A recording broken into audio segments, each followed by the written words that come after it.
All right, we're going to be doing rookie running backs today. See how they are doing in the preseason, catch up with them, how they're standing on their depths on their team. We're going to look at that. But first, hey, we haven't had a rookie running back come on and light us up for quite some time. Barkley in 2018, Kareem Hunt, Ezekiel used to have them all the time. It's been quite some time, 8 years since we've had one just come in and light up and really do good as a rookie. So here's how they did last year. You can see how they kind of finished last year there. And we'll go over how they finished and where they were preseason ranked and see how they were right or wrong on that here in a minute. But first, here's a look at preseason's going on. Who's doing the best? Who's rushing? Well, here's a list of who rushed last year, the leading rushers last year in the preseason.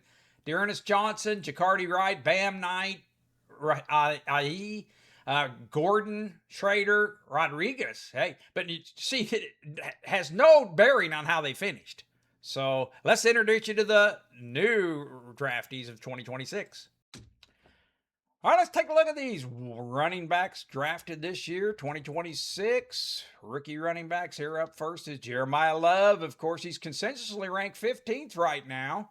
Had 11 attempts in that last game, 58 yards, 3 receptions to go. Look good. Everybody changing their mind about him. He was first round out of Notre Dame, of course. But then, of course, that ankle. He hurt his ankle. So he is going to miss 4 to 6 weeks, typically with that ankle. That puts him in jeopardy for that first week. But long term, hey, he's going to be the guy. He looked pretty good. Then Tyler Algier is going to take some from him. And James Conner's lurking. He's supposedly healthy or not getting back to health. So Tyler Algier probably have that first game or two. And Love might get it up to a little slower start than anticipated now. How about Price? They've got him ranked 26th so far. He did not play in the last preseason game. He sat out with a little injury to his leg, I believe, here. So, let's see here. Returned to full practice. I think he's back in there, missed the game. 5 practice with a sore leg. Zach Charbonnet, of course, is out indefinitely with his injury. So Halani is the competition, and they're talking a big game that he might be the top guy. But hey, look, last year he didn't score anything. So he has looked good in camp. They say, stand out in Halani. He could be the camp surprise so far. But hey, they'll share early, but Price will probably get the majority, won't he? How about Black? All right, this Black, he missed the last preseason game as well. Held him out with a little injury. Well, thigh, missed the game. Sounds not too serious. They took some criticism for reaching, maybe possibly for him in the 3rd round, but hey, looking pretty smart now with tightness in Christian McCaffrey. Hope this doesn't remind you of 2024 when he had that problem. We'll have to get more news on that, of course, but hey, Black might play a bigger role, and Jordan James has been hurt a little bit too. So how about Jonah Coleman? They have him ranked 48th at running back currently. He got in the game for last preseason, 4 touches, 24 yards. No receiving in that, but he kind of a crowded room there as well. RJ Harvey ahead of him was kind of, last year's running back pick. This year's Jonah Coleman. And eventually, J.K. Dobbins, of course, this soft tissue. Before that, it was all looking good for Josh. He signed a 2-year, $20 million, going to be the guy. Says he's going to lead in rushing. But right now, if anything happens to J.K. Dobbins, Jonah Coleman's the closer fit as far as body style. He's ideal fit for this scheme. Hey, they picked him for the scheme, right? They just drafted him. So has a good camp, good balance, looking good. He's looking good. So it all depends on the pivot point is J.K. Dobbins and how healthy he is. They would share, of course, with Harvey, but both's going to share. They're, Peyton, he likes sharing on his running backs. How about Mike Washington Jr. here? Ranked 54th currently. He got in the game 6 attempts, 63 yards. That's over 10 yards a clip, right? Didn't receive any. He was a 4th rounder out of Kansas, it looks like. How about he's got of course he's got Genty ahead of him. He's currently ranked 8th.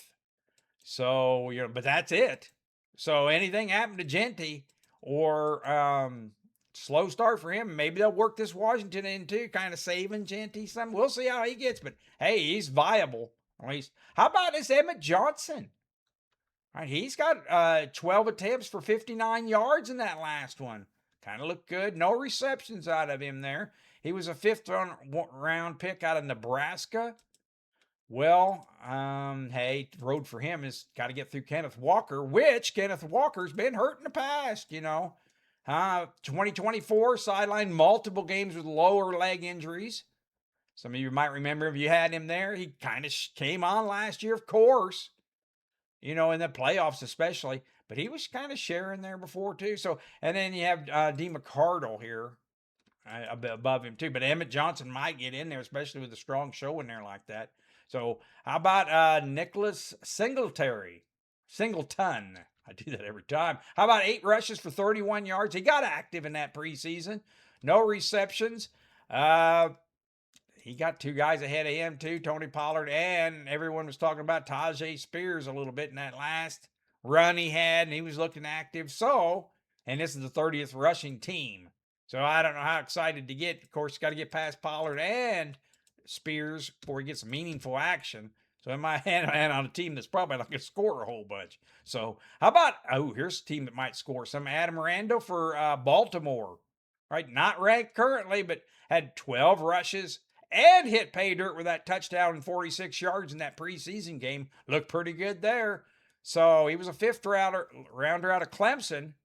Hey, of course, we got Derrick Henry in the way there. Justice Hill, the receiving back. Anything happened to Henry, though, it would be this Adam Randall probably coming in being the power back guy in there, right? Kaytron Allen, right? A lot of goal for him. 23 attempts. This is a full game for him. 85 yards and a touchdown would have delivered, right? No receptions, though. Didn't get any receptions there. Got a little worried out of Penn State, 6th rounder. So Kaytron Allen getting active, right? How about Damon Claiborne here? Not ranked currently. 12 rushing attempts, 34 yards. Is Minnesota rushing up for grabs? Well, he got a couple ahead of him, too. He's got, of course, Jordan Mason and Aaron Jones both ranked. And both got 2 carries, I think, in that game. So they'll maybe spread it around. But, hey, he's got a few to look at, too. How about this Heinrich for Pittsburgh? 9 attempts, 21 yards. That ain't the greatest average out of, believe Navy. Hey, he got some people ahead of him too. Of course, Rico Dowdell, Warren. So it might be a little bit for him. Now this Seth McGowan guy here, right? He's got in the game 5 rushes for 17 yards. I think he is the direct backup right now. 7th rounder out of Kentucky, but it sounds like he might be the direct backup to Jonathan Taylor, which is a nice job to have. Athletics says McGowan has emerged as the top backup running back. It's building the case to be number 2 over Giddens, who didn't really show much last year or so far. So this might be a name to know. It might be the guy to own behind Jonathan Taylor. Of course, they got an easy schedule, good offense, good offensive line. And then last up, we'll finish up with Jam Miller. He got in the game, 14 attempts, 55 yards for him, no receiving. Hey, he's got a long way to go there too. Of course, got 2 in front of him, or Stevens and Anderson. So I don't know what kind of daylight he's going to get, and it would only be a share opportunity if one of them did get hurt. But hey, he got in the game. Here, we'll take a real quick. Here's where they're consensusly ranked. You can see only the ones up here, save for Black. Although that might, if we hear more and more about Christian McCaffrey with tightness, he might get moved up. But of course, these top 2 are the ones to kind of zero in on. Let's see how the ones did last year. All right, let's bring out the running backs from 2025. Get them all out here. Boy, my first thing I notice is look at how many more. They took like 3 times more. Get that car out of the way. 3 times more running backs than they did last year. 2.5 times more. And of course, Genty led the pack in Hampton. But here's how they finished last year. Get a little idea. Look how many we had finished in the top upper here, maybe close to the top 20. Only had 11 and 20 here. And of course, down here on the end, we had a couple surprises down here too. Was Mungungai, who finished 30th, and Bill. But down here, so there, and then this is where they came in preseason rank. So you can see that we were a lot higher on these guys coming into the preseason than they actually finished. Genty looks like this is the preseason rank. He finished 11th. He's down 3. Hampton, they had him ranked 9th going in. He finished 35th. That's probably why they're not ranking the running backs as high this year. Judkins was 19th ranked, finished 26th. Henderson is the only one that you can see he was ranked 25th coming in. He finished 21st. Harvey, he was a surprise, of course. He was ranked 39th, finished 20th. And, of course, Dobbins getting hurt helped him. Tootin over here. They had him ranked 23 in the preseason, and Scatterboo 16. Of course, injuries took care of Scatterboo, and just bad play or not, getting to the top of the thing there kind of hurt him. So, remember, ETN came on. So that's kind of a look how they did last year, versus this year. So what maybe we can expect out of them.